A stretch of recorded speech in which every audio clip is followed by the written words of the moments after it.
मोहन जी। राधे राधे। राधे राधे महाराज जी।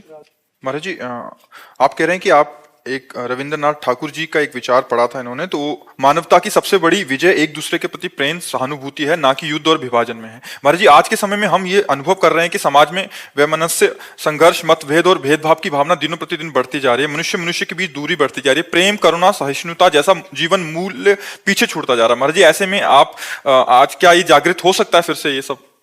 जब तक बेविचार और व्यसन दो पर अंकुश नहीं होगा तब तक प्रेम और करुणा ये कागज में लिखी रह जाएगी, हृदय पे नहीं आएगी। क्योंकि व्यभिचारी पुरुष, अपने प्राणों का पोषण करने वाला पुरुष, व्यसन करने वाला पुरुष, ये हिंसा, वैर, आसक्ति, कामना, इन्हीं में भ्रमित होगा। और करुणा और प्रेम ये तो भागवतिक है। भगवान अद्वेष्टा सर्वभूतानाम मैत्रः करुण एवच निर्ममो निरहंकारा सम दुखा सुखा क्षमी। ऐसा भगवान को बहुत प्यारा होता है, जो किसी में दोष दर्शन नहीं करता, किसी से द्वेष नहीं करता और सबसे मित्रता का व्यवहार रखता है और सबसे करुणा का व्यवहार करता है और ममता रहित है। मित्रता करते हुए ममता रहित है और करुणा करते हुए अहंकार रहित है और क्षमावान पुरुष, ये मुझे बहुत प्रिय है, भगवान श्री कृष्ण कहते हैं। तो ये जो स्थिति करुणा की है, अगर करुणा हो तो व्यभिचार बंद हो जाए। माताओं बहनों के साथ राक्षसी व्यवहार नौजवान लोग करते हैं, मार देते हैं। धन के लिए, व्यसन करने के लिए धन चाहिए और धन के लिए चोरी, हिंसा, छल कपट, मतलब कितना मानो गिरता चला जा रहा है। कि एक हमको क्लिप दिखाई, भगवान शंकर के अर्घे में चांदी लगी थी, वो हथौड़ी से काट करके और चंद रुपए की चांदी, कितनी, कोई 2-4 किलो चांदी थोड़ी होगी, चंद रुपए की चांदी भगवान शंकर की अर्घे से उतार करके ले गए। माता बहन जा रही होती चैन पहने, ऐसे पकड़ के घसीट लिया, वो चाहे मुंह के बल गिरे, चाहे हाथ टूट जाए, पैर टूट जाए। मतलब कितना निर्दयी होता जा रहा है, मानो अपनी वासना की पूर्ति के लिए कुछ नहीं सोच रहा है। चाहे पशुओं को जलाकर खाना हो, काट कर खाना हो, हिंसा करना हो। जहां हर जीव पर दया करनी है, वहां करुणा मैत्री जहां करनी है, वहां हिंसा बढ़ रही है, स्वार्थ बुद्धि बढ़ रही है। तो ये बहुत कलयुग का कुप्रभाव बढ़ रहा है। अब यह है कि शास्त्र श्रवण और संत संग, इन्हीं से सद्गुणों का प्रादुर्भाव होता है।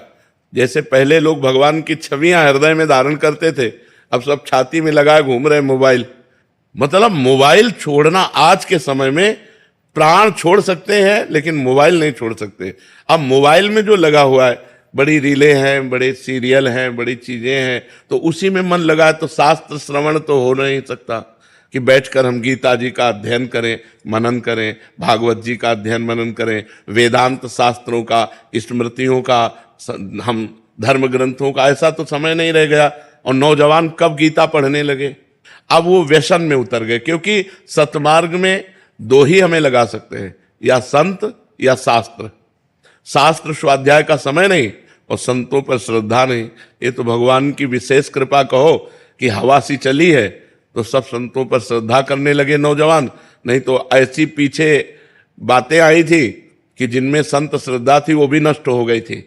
तो दो ही हैं जो समाज को सुधार सकते हैं, धर्मशास्त्र, धर्म महापुरुषों के वचन, संतों के वचन। अगर हम संत वचन सुने, संत वाणी सुने, शास्त्रों का स्वाध्याय करें, तो आज हम फिर सुधर सकते हैं। अगर ये नहीं तो सुधरने की कोई चांस नहीं है और अंततोगत्वा अपना ही विनाश करना पड़ेगा। जब आप धर्म से विरुद्ध चलोगे, पापाचरण करोगे, तो तुम्हारा मन ही तुम्हें करने के लिए प्रेरित कर देगा। अपने आप अपने हाथ से अपने को मारोगे यदि गलत आचरण करोगे, तो यही मन तुम्हें ऐसा प्रेरित कर देगा कि तुम अपना नाश स्वयं कर लोगे। इसलिए भाई, करुणा और मैत्री भागवतिक शब्द हैं। जब तक हम दूसरों के प्रति दया का भाव नहीं लाएंगे, करुणा का भाव नहीं लाएंगे, सबसे मैत्री नहीं करेंगे, तो हमारा मनुष्य जीवन, मनुष्य, अब आप सोचो पति पत्नी में मैत्री भाव नहीं है। जहां अर्धांगिनी कहा गया वहां मैत्री भाव नहीं। तो ऐसा समय चल गया कि पत्नी पत्नी में, भाई भाई में, माता पुत्र पिता में जो पवित्र संबंध है, उनमें भय का समावेश हो गया। अपनी माँ को पुत्र मार डाल रहा है, माँ अपने पुत्र को मार डाल रही है। मतलब बड़ा विचित्र समय आ रहा है। जब ये घटनाएं सुनो तो लगता है, शास्त्र में लिखा है कुपुत्रो जायेत क्वचिदपि कुमाता न भवति। तो आज जो हमारा मानसिक स्तर है वो राक्षसी भाव को प्राप्त होता जा रहा है। जहां दैवी संपदा आनी चाहिए, सात्विक भाव आने चाहिए, भगवत भाव आने चाहिए, वह राक्षसी भाव बढ़ रहे हैं। यदि हम नाम जप करें, संतों की वाणी सुने, शास्त्र स्वाध्याय करें, तो हमारा सुधार हो सकता है।